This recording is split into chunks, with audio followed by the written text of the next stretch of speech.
참 오늘 세상 살기 힘듭니다. 경제적으로도 어렵고 세계 정세도 전쟁과 기근과 또 서로에 대한 분쟁으로 인하여 참 세상 살기가 어렵습니다. 근데 그 가운데 이 어려움이 우리에게 찾아올 때가 있습니다. 근데 그때마다 우리는 뭐라고 신음합니까? 주님, 왜 접니까? 왜 하필 많고 많은 사람들 중에 이런 일이 나에게 있는 것입니까? 왜 하필 접니까? 라고 말하며 하나님께 불평, 불만을 털어놓을 때가 있습니다. 사실 불평, 불만이기보다는 우리의 삶에 대한 절규입니다. 왜 내게 이런 일이 일어나야만 합니까? 하나님, 정말 무심합니다. 라고 말하는 것입니다. 오늘 이 아침에 이런 안타까운 하소연을 가지고 이 자리에 나오신 분이 한 분도 없으시기를 소망합니다. 그런데 오늘 본문에 요셉은 이런 고백이 마음 가득했지 않을까 생각합니다. 하나님, 어째서 이런 일이 저에게, 저의 약혼녀에게 일어나야 합니까? 왜 접니까? 이제 저는 어떻게 해야 합니까? 오늘 이런 안타까운 탄식을 가졌던 요셉은 어떤 사람이었는지 한번 살펴보고자 합니다. 사실 성경에서 요셉은 특별한 사람으로 주목받지 못합니다. 복음서의 여러 곳에 마리아에 대한 언급은 자주 기록되어 있으나 요셉의 이름이나 존재는 아주 미미합니다. 특히 누가복음에서 요셉은 참으로 별 볼 일 없는 사람으로 등장합니다. 그나마 오늘 본문 마태복음에서는 마리아에 관한 이야기가 없고 오직 요셉의 이야기만 기록되어져 있습니다. 천사는 요셉에게만 나타났고 요셉이 주의 천사의 지시를 받고 파혼하지 않고 마리아를 아내로 맞아들이며 천사는 꿈에 요셉에게 나타나 애굽으로 갈 것을 명하였고 또 요셉에게 나타나 나사렛으로 가라고 말합니다. 그리고 마태복음에서는 마리아에 대한 언급이 이렇게 아무 기록이 되어 있지 않습니다. 그러나 누가복음은 정반대입니다. 누가복음에는 요셉의 이야기가 빠져 있습니다. 마리아가 중심입니다. 천사는 마리아의 친족인 엘리사벳에게 나타났고 아기 예수님의 탄생도 요셉이 아닌 마리아에게 먼저 전해집니다. 누가복음에서는 요셉이라는 이름이 완전히 빠져 있습니다. 특히 누가복음은 요셉을 초라한 남자로, 별 볼 일 없는 남자로 소개하고 있습니다. 누가복음 4장에서 예수님께서 구약의 말씀을 자유자재로 인용하며 설교하는 것을 보고 사람들이 이렇게 말하지 않습니까? 이 사람이 그 목수의 아들 아니냐? 이 사람이 요셉의 아들이 아니냐? 라고 말하며 요셉을 낮추어 보는 대목이 나옵니다. 이런 정황으로 보아 요셉의 사회적 신분이나 지위가 높지 않음을 우리는 짐작하여 알 수 있다라는 것입니다. 요셉은 이래저래 초라한 남자였다라는 것을 우리는 알 수 있습니다. 그러나 성경은 이 초라한 남자를 향하여 의로운 사람이다 라고 소개를 합니다. 요셉과 마리아는 약혼하고 결혼하기 전이었습니다. 유대의 전통에 의하면은 약혼기간 1년은 매우 중요한 기간입니다. 이 시간은 두 사람을 부부로 인정은 하되 그러나 그들이 함께 동침하지는 못하게 규정되어 있습니다. 그리고 이 기간 동에서는 신명기의 말씀에 보면은 남자가 군대에 부름을 받았을 때도 그 부름에 응하지 않아도 되는 기간입니다. 얼마나 이 기간을 유대 전통은 중요하게 여겼는지 모릅니다. 그리고 요셉과 마리아는 이런 기간을 보내고 있었고 후파라고 불리는 결혼식만 남겨두었을 뿐입니다. 두 사람은 남편과 아내라고 불리는 부부 사이였습니다. 원래 후파, 결혼식이라고 이야기하는 이 단어의 뜻은 장막입니다. 창세기 2장에서 내 부모를 떠나 그 아내와 연합하여 둘이 한 몸이 될지니라 라고 하신 말씀과 같이 부모를 떠나 부모의 후파, 텐트를 떠나 또 다른 후파 하나를 만들어 독립한다라는 의미가 바로 결혼인 것입니다. 바로 이때 요셉은 도저히 믿어지지 않는 소문을 듣게 됩니다. 18절의 말씀을 한번 보시길 바랍니다. 예수 그리스도의 나심이 이러하니라. 그의 어머니 마리아가 요셉과 약혼하고 동거하기 전에 성령으로 잉태된 것이 나타났더니,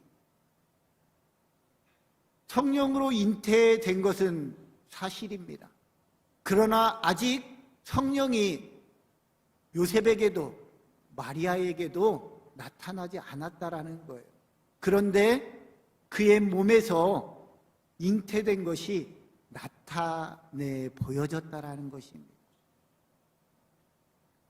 새 번역 성경에 보면은요, 마리아가 성령으로 잉태한 사실이 드러났다 라고 표현하고 있습니다. 천사가 그들에게 전해준 말이 아니에요. 마리아의 신체의 변화를 통하여 사람들이 알아보기 시작했다라는 것입니다. 자기의 약혼녀가 임신했다라는 소문, 마리아의 배가 불러오는 것이 나타났더니 라는 말입니다. 얼마나 기가 막힐 일입니까? 이 소식을 접한 요셉의 마음이 어떠했겠습니까? 이 소문을 들은 요셉의 첫 마디가 무엇이었겠습니까? 성경에 기록되어 있지는 않지만 추측하건대 하나님, 도대체 이게 무슨 말입니까? 왜 저에게, 하필 저에게, 왜 저의 약혼녀에게 이런 일이 일어났단 말입니까? 이런 고백을 토해내지 않았겠습니까? 그러나 요셉은 성경의 표현처럼 의로운 사람이라 그를 드러내지 아니하고 가만히 끊고자 하여 이 일을 생각할 때 요셉의 모습을 묘사해주고 있는 것입니다. 의로운 사람이었기에 드러내지 않기를 원했다라는 겁니다. 그리고 가만히 끊고자 생각할 때 그에게 천사가 나타나는 것입니다. 그런데 우리는 이 요셉의 모습을 통하여서 요셉을 보아 요셉의 마음이 얼마나 깊은지, 입이 얼마나 무거운 사람이었는지, 생각이 얼마나 깊은 사람이었는지 요셉의 행동을 통하여, 그의 생각을 통하여 우리는 알 수 있습니다. 하나님은 이런 사람을 도구로 사용하시어 하나님의 동역자로, 하나님의 파트너로 세우시는 줄 믿으시기를 바랍니다. 요셉의 행동을 드러내지 않고 끊고자 하는 행동을 깊이 한번 생각해 보시기를 바랍니다. 요셉의 내면, 요셉의 성품을 우리에게 보여주고 있는 대목입니다. 요셉은 자기 아내가 될 여인의 부정이 드러난 상황 앞에서 매우 사려 깊은 행동을 하는 것입니다. 충격적인 소문을 듣고 상상하기도 받아들이기도 어려운 상황임에도 불구하고 요셉은 말로 입으로 이 문제를 해결하지 아니하고 조용히 해결하고자 노력합니다. 요셉의 가장 훌륭하고 큰 덕목은 이 충격적인 사건, 자신도 감당하기 힘든 사건 앞에서 자기를 우선적으로 생각하지 않고 있다라는 사실입니다. 자기의 권위나 상처, 손해를 내세운다면, 자기가 당한 일이나 속상한 것을 내세웠더라면 도저히 내보일 수 없는 결정을 하게 되는데, 그것은 요셉 자기 자신보다 마리아의 입장을 우선적으로 생각했다라는 것입니다. 요셉은 얼마든지 분노하고 정죄하고 마리아를 비난할 수 있었습니다. 그러나 요셉은 그 방법을 선택하지 않았습니다. 요셉은 다른 사람을 판단하고 정죄하기보다는 대신에 감싸고 포용하는 배려의 모습을 보였던 것입니다. 오늘 우리도 우리의 삶에 한번 적용해 보시기를 바랍니다.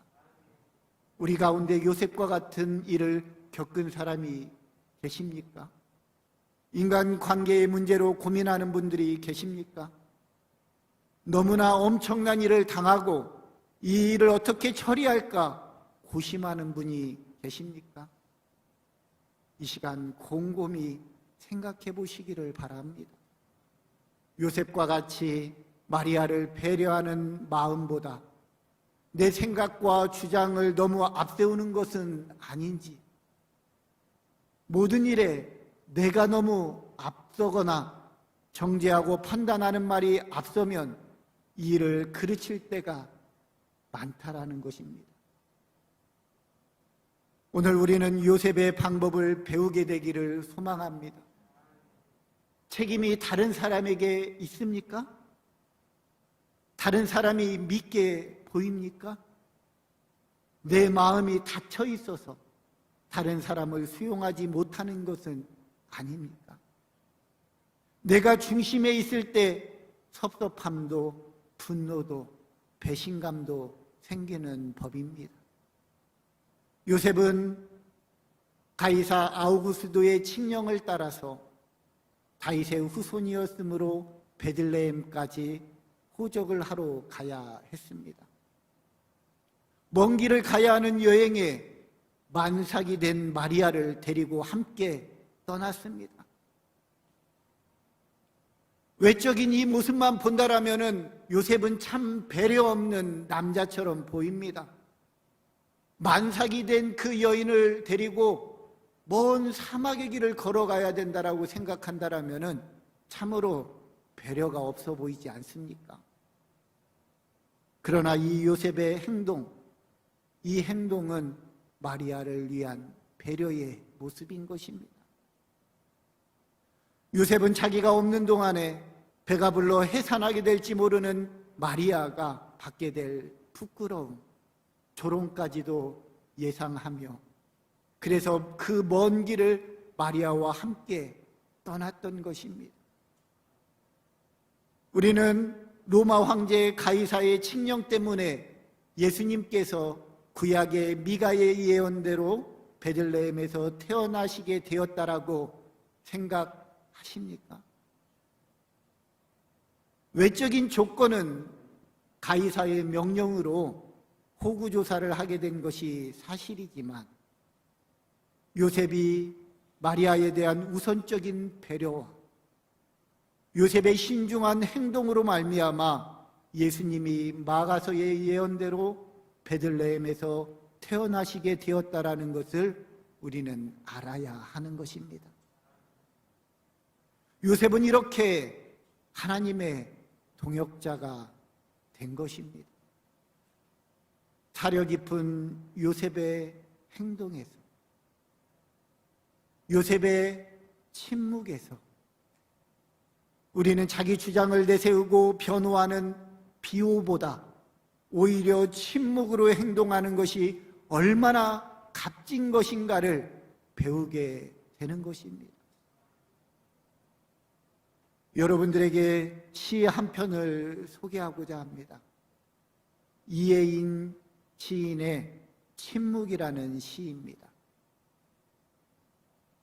애 많이 안 쓰고도 온전히 침묵할 수 있는 겨울나무는 좋겠다. 우리가 말을 하다 보면 말을 잘못한 사람도, 잘못 전한 사람도, 잘못 들은 사람도 모두가 슬퍼서 울게 된다. 겨울엔 한 가지 소원만 되풀이해도 좋으리. 가슴 깊은 곳에 침묵의 눈꽃을 품게 해달라고. 말의 열매는 더디 열리게 해달라고. 침묵입니다. 우리는 깊이 생각하기보다, 상대방의 마음을 헤아리기보다 너무 쉽게 판단하고 정죄하고 말을 많이 함으로 실수했던 사람들입니다. 요셉은 이 침묵으로 인하여 하나님의 동역자가 되었습니다. 요셉의 침묵은 무의미하지 않았습니다. 요셉의 침묵은 무게가 있는 침묵이었고, 신실한 행동으로서 말하고 하나님의 음성을 듣기 위한 침묵이었습니다. 요셉은 사람에게 말하기보다는 하나님의 말씀을 듣는 일에 민감했던 것을 알 수 있습니다. 마태복음에서 요셉은 항상 주의 사자의 지시를 받고 행동했던 것을 알 수 있습니다. 이 말은 하나님의 음성을 귀 기울였던 사람이라는 말입니다. 오늘 우리도 하나님의 음성에 귀 기울이시기를 바랍니다. 침묵하며 조용히 하나님의 말씀을 듣는 우리가 되시기를 소망합니다. 우리는 오늘 대림절 첫 번째 주일로 지키면서 율법의 관행을 따르는 것이 아니라 인간의 존엄성을 생각하고 소외되기 쉽고 버리면 돌에 맞아 죽을 수도 있는 마리아를 보호하기로 결단한 요셉의 행동하는 신앙을 기억해 내시기를 바랍니다. 그리고 그 요셉과 같이 우리도 결단하는 시간이 되시기를 소망합니다. 요셉의 결단은 하마터면 치욕적으로 살아갈 뻔한 마리아를 구원한 사건입니다. 또한 하나님의 아들을 사생아로 만들 뻔한 일을 막아 하나님의 동역자가 되는 축복을 누린 사건입니다. 우리 주변에 이 요셉의 정신이 잊혀지고 이 요셉의 가치관이 어리석은 것으로 버려지는 현실을 보게 됩니다.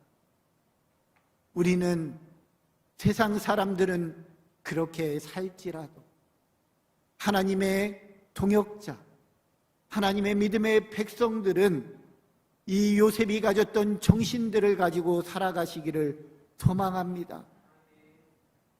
인간의 존엄성을 생각하고 소외된 자들을 품으며 버리면 돌에 맞아 죽을 수도 있는 사람들을 우리가 사랑으로 품을 수 있는 믿음의 성도들이 되시기를 간절히 소망합니다.